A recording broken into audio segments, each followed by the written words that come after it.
嘿，你干嘛呢？老婆，我怎么觉得咱俩造小人力度不太够啊？怎么听不见宝宝的声音呢？那你说怎么办呢？我说怎么办呀？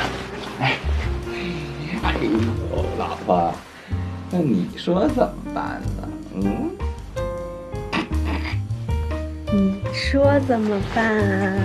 那该怎么办？那就怎么办呗。那怎么办呢？就这么办呢。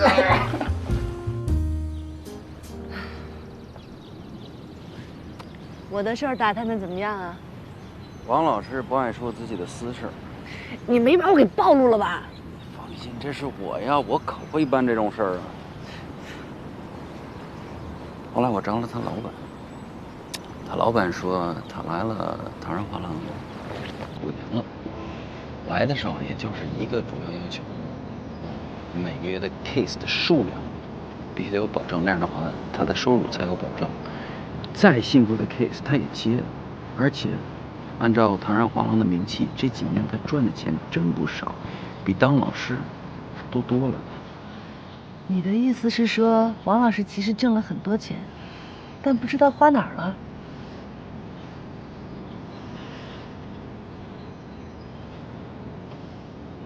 珊珊，没事儿。什么叫没事？你的事我给你办好了，我的事呢？我认真考虑了一下，为了不影响我跟冬眠的友谊，咱俩的合作到此为止。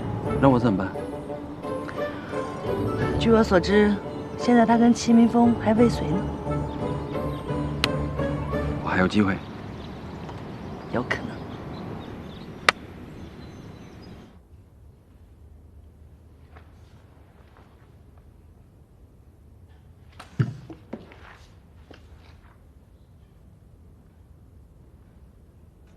我就不明白你怎么看不出来呀？傻子都看得出来，那齐明峰就是玩你，花了吧唧一大色狼，穿得跟女人似的。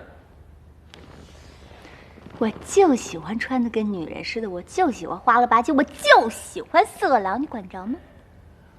珊珊说的对，你就是傻。